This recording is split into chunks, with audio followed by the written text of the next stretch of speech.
हज़रत हुर की शहादत के बाद इमाम हुसैन अलैहिस्सलाम का एक एक साथी अल्लाह के दीन पे कुर्बान होता जाता है।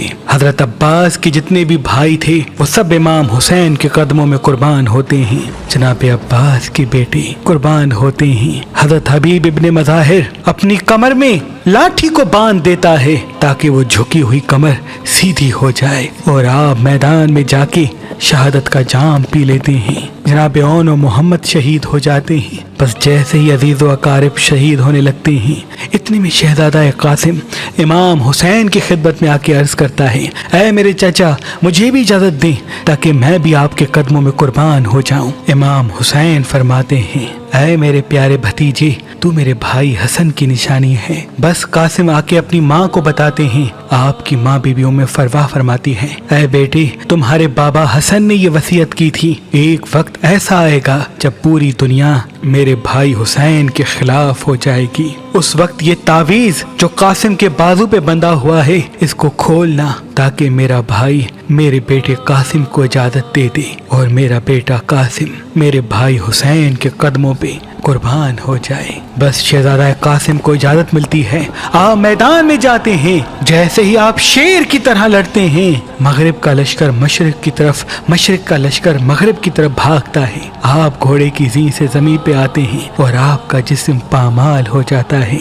इमाम हुसैन जैसे ही अपने भतीजे की लाश पे पहुंचते हैं तो जैसे फूलों को चुना जाता है वैसे ही आपने अपने भतीजे के जिस्म के टुकड़े हवा में जमा किए। बस जैसे ही कासिम की पामाल लाश खयाम में पहुंचती है, बीबियां रोती हैं।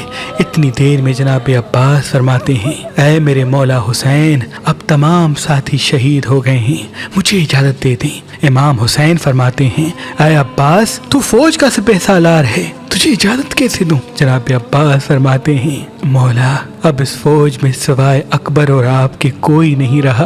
फिर आप फरमाते हैं, ऐ मेरे मौला बच्चे बहुत प्यासे हैं, 3 दिन मुसलसल प्यासे रहने की वजह से अब बच्चों से प्यास बर्दाश्त नहीं होती और मुझसे उनका तड़पना देखा नहीं जाता। मुझे हुक्म दे मैं दरिया से पानी लेके आऊं। इमाम हुसैन फरमाते हैं, ऐ अब्बास जा अपनी बहन जैनब के पास, अगर जैनब इजाजत दे दे तो फिर नहर फरात चले जाना। जनाब अब्बास बीबी जैनब से इजाजत लेके मैदान में आते हैं और शेर की तरह हमला करके दरिया फरात तक आ पहुंचते हैं। मश्क में पानी भर के बस वापस पलट ही रहे थे। इतनी देर में उमर बिन साद कहता है, देखते क्या हो, अगर पानी हुसैन के खयाम तक पहुंचा तो उनको मात देना बहुत मुश्किल है। अब्बास को घेर लो और दूर दूर से तीर चलाओ, वार करो ताकि अब्बास खैमे तक पानी न पहुंचा सके। बस जनाब अब्बास की यही कोशिश होती है कि चाहे कुछ भी हो ये पानी बीबी सकीना और इमाम हुसैन के बच्चों तक पहुंचे। जालिम तीरों की बारिश करते रहते हैं। इतनी देर में एक जालिम छुप के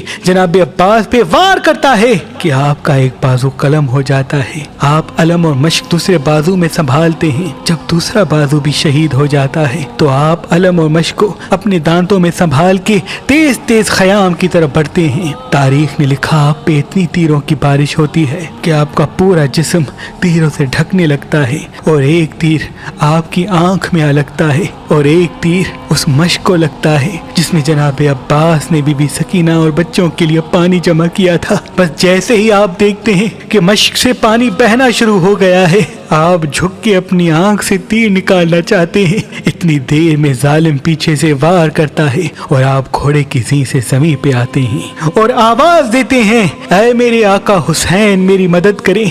इमाम हुसैन जनाब अब्बास की लाश पे आते हैं। आप वसीयत करते हैं कि ऐ मेरे मौला मेरी लाश को खयाम में न ले जाना, क्योंकि सुबह से लेके अब तक आपने बहुत लाशें उठाई हैं और मैं बच्चों से शर्मसार हूँ कि मैंने पानी सकीना और असगर तक नहीं पहुँचाया। बस मौला हुसैन खाली मश्क और अलम लेके खयाम में आते हैं।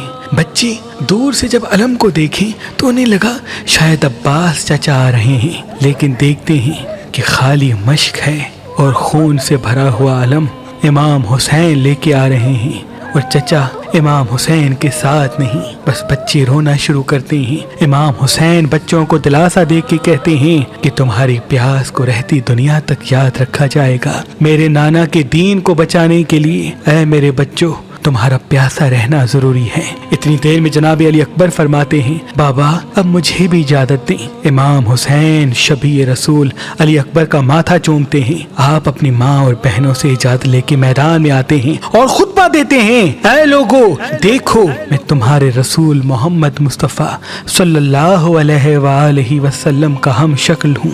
मैं वो बेटा हूँ जिसको मेरे बाबा हुसैन ने दुआ मांग के अल्लाह से मांगा था कि ऐ अल्लाह मुझे ऐसा बेटा दे दे जो तेरे रसूल की सूरत हो। ऐ लोगो हम आले मोहम्मद हैं, क्यों हम पे सितम कर रहे हो? हमारा रास्ता क्यों रोका है? हमें छोड़ो, हम कहीं दूर चले जाएंगे। जालिम कहते हैं, अकबर की बात न सुनो, इसको शहीद कर दो। तारीख ने लिखा, सैकड़ों यजीद के फौज के सिपाही अली अकबर पे हमला करते हैं। देर तक आप लड़ते रहते हैं। बिलाखिर एक जालिम अली अकबर के सीने में बर्छी मारता है और हंस के ये कहता है कि अब देखते हैं कि बूढ़ा बाप इस जवान बेटे की लाश से ये बर्छी कैसे निकालता है। और ये कह के बर्छी पीछे से तोड़ देता है। बस अली अकबर घोड़े की जीं से जमीन पे आते हैं और आवाज देते हैं, बाबा मेरी मदद करें। इमाम हुसैन कभी उठते हैं कभी गिरते हैं। तारीख ने लिखा, जैसे कोई बच्चा अपने घुटनों के सहारे चलता है, वैसे ही आप आके अपने बेटे की लाश पे पहुंचते हैं और आवाज बुलंद करते हैं, ऐ अल्लाह मैंने इस्लाम के लिए अपना अकबर भी कुर्बान कर दिया। आप देखिए कि अली अकबर का एक हाथ आपके सीने पर है। आप पूछते हैं, ऐ मेरे बेटे क्या कोई तकलीफ है? जनाब अकबर फरमाते हैं, बाबा एक जालिम ने मेरे सीने में बर्छी मारी और कहता गया, अब देखते हैं ये बूढ़ा बाप अपने बेटे के सीने से ये बर्छी कैसे निकालता है। बस इमाम हुसैन अली अकबर का हाथ सीने से हटाते हैं और एक हाथ अपना ज़मीन करबला पे रखते हैं, एक हाथ से बर्छी को पकड़ते हैं और कहते हैं, ऐ दादा इब्राहिम देख मैं अपना इस्माइल कैसे ज़िबा करता हूँ। जैसे ही खींचते हैं तो अली अकबर इमाम हुसैन की गोद में तड़पने लगता है। आप कहते हैं, ऐ अल्लाह मेरे बच्चे की कुर्बानी कबूल करना। बस अली अकबर की लाश को उठाए ख़याम में आते हैं और बीबी उम्मे लैला और बीबी ज़ैनब से कहते हैं, मेरे बेटे की कुर्बानी कबूल हो गई। फिर आप मैदान में आके हुज्जत तमाम करते हैं और कहते हैं, ऐ मेरे नाना की उम्मत मैं तुम्हारे रसूल का नवासा हूँ और इन ख़याम में तुम्हारे रसूल की बेटियाँ हैं। हमने 3 दिन से पानी नहीं पिया, हमारा क्या कसूर है? वो सब कहते हैं, तुम्हारा ये कसूर है कि तुम अली के बेटे हो। यहाँ सब अली की औलाद से बदला लेने आए हैं। इमाम हुसैन फरियाद बुलंद करते हैं कि हल मिन नासिर यंसुरना, है कोई मुझ गरीब की मदद करने वाला? तमाम लोग हंसते रहते हैं, लेकिन ख़याम में एक झोले से शहजादा खुद को गिरा देता है और आवाज बुलंद करता है, ऐ मेरे मौला अभी मैं जिंदा हूँ। जब रोने की आवाज इमाम हुसैन के कानों तक आ पहुँचती है, आप खैमे में आते हैं और कहते हैं, क्या बीबियो अभी तुम्हारा वारिस जिंदा है, क्यों इतनी जोर से रो रही हो? बीबियां कहती हैं, जैसे ही आपने हल मिन नासिर यंसुरना की सदा दी, ये बच्चा तब से मुसलसल तड़प रहा है। इमाम हुसैन अली असगर को सीने से लगाते हैं और उस 6 माह के बच्चे को मैदान में ले आते हैं और कहते हैं, ऐ जालिमो अगर तुम्हारी जंग है तो मुझसे है। इस 6 माह के बच्चे ने तुम्हारा क्या कसूर किया है? अरे 3 दिन मुसलसल प्यासा रहने की वजह से इसकी माँ का दूध खुश्क हो गया है, बस थोड़ा सा इसको पानी पिला दो। फौजे यजीद हंसती जाती है और कहती है, ऐ हुसैन अगर बच्चा इतना ही प्यासा है तो इसे कह दो कि खुद हमसे पानी मांगे। इमाम हुसैन अली असगर को देख के कहते हैं और फरमाते हैं, ऐ मेरे बेटे अपने नाना की उम्मत से पानी मांग। अली असगर फौज की आंखों में आंखें डाल के कहते हैं, ऐ मेरे नाना रसूल अल्लाह की उम्मतियों, मैं तुम्हारे रसूल का बच्चा हूँ और 3 दिन का प्यासा हूँ, मुझे थोड़ा पानी दे दो। अली असगर का वो तड़पना और आपके अल्फाज में वो दर्द सुन के फौजी यजीद हिल जाती है। इतनी देर में उमर बिन साद कहता है कि हुरमला देख क्या रहा है, ये फौज पूरी बागी हो जाएगी, जल्दी निशाना ले और उस बच्चे का काम तमाम कर। बस वो हुरमला 3 नोकों वाला तीर निकालता है। तारीख ने लिखा, वो तीर इतना वजनी था कि अली असगर को चीर के इमाम हुसैन के बाजू पे आ लगता है। अली असगर मुस्कुराते रहते हैं और आपके जिस्म से खून बहता जाता है। इमाम हुसैन अपने बच्चे को शहीद होता हुआ देख के चाहते हैं कि ये खून आसमान के हवाले करें। आसमान तड़प के कहता है, ऐ नवासा रसूल, हम कयामत तक पानी नहीं बरसाएंगे। आप चाहते हैं खून को ज़मीन के हवाले करें। ज़मीन रो के कहती है, ऐ नवासा रसूल, हम कयामत तक अनाज नहीं उगलेंगे। आपने बच्चे के खून को अपने चेहरे पे मल लिया। और ख़याम में आके बीबी रुबाब को अस्कर देते हैं और कहते हैं, तुम्हारे अस्कर की कुर्बानी कबूल हो गई। बस फिर फटे पुराने कपड़े पहन के अपने बेटे सज्जाद के खेमे में आते हैं, जो उस वक्त बिस्तर बीमारी पे होता है। आप फरमाते हैं, ऐ सज्जाद, अपने बाप का आखिरी सलाम कबूल कर। इमाम सज्जाद चाहते हैं कि मुझे भी इजाज़त मिले मैदान में जाने की। इमाम हुसैन फरमाते हैं, सज्जाद, तुम्हारा इम्तिहान इतना आसान नहीं बेटा, हमें शहीद हो लेने दो, उसके बाद तुम्हें बेटियों और बहनों के साथ कैदी होना है और कूफा और शाम के बाजारों में पत्थर खाने हैं। फिर तमाम बीबियों से अलविदा कह के मैदान में आते हैं। तारीख ने लिखा, आपने खुतबा दिया और उस खुतबे में ये फरमाया, ऐ जालिमों, इस लश्कर में काफी ऐसे लोग भी मौजूद हैं जिन्होंने खुद अपनी आंखों से देखा है कि मेरे नाना हजरत मोहम्मद मुस्तफ़ा सल्लल्लाहु अलैहि वसल्लम मुझे अपने कंधों पे उठा के घुमाया करते थे, मुझे अपनी ज़बान चुसाया करते थे और ये कहते थे कि हुसैन व मिन्नी व अना मिनल हुसैन, मैं हुसैन से हूँ, हुसैन मुझसे है। उमर बिन साद शिमर जोर जोर से हंसते हैं और कहते हैं, हुसैन की बात न सुनो और हमला कर दो। तारीख ने लिखा, सैकड़ों सिपाही इमाम हुसैन पे वार करते हैं। इमाम हुसैन सबको फिन्नार करते हैं। फिर हजारों का लश्कर एक साथ हमला करता है। इमाम हुसैन उनको भी फिन्नार करते हैं। बस इतनी देर में आवाज आती है, हुसैन पे एक साथ हमला करो। बस एक तरफ रसूलुल्लाह का नवासा जो 3 दिन का भूखा प्यासा है और दूसरी तरफ 9 लाख का लश्कर। इमाम हुसैन शेर की तरह ऐसे हमला करते हैं कि फौज भागना शुरू कर देती है। कोई दरियाए फरात की तरफ भागता है तो कोई कूफे की तरफ वापस पलट जाता है। उमर बिन साद कहता है, मैंने खुद अली से सुना कि मेरे तमाम बेटों में से सबसे अच्छी जंग हुसैन लड़ता है। ऐ लोगों, हुसैन को मात देना नामुमकिन है, बस दूर चले जाओ और हुसैन को तीर मारो और कुछ सिपाही जाके ख़याम को आग लगा दें। जब हुसैन ख़याम की तरफ जाए तो तुम तीर मारना और जब हुसैन तुम्हारी तरफ आए तो तुम ख़याम की तरफ पलटना। बस सिपाही दूर जाके इमाम हुसैन को तीर मारना शुरू करते हैं।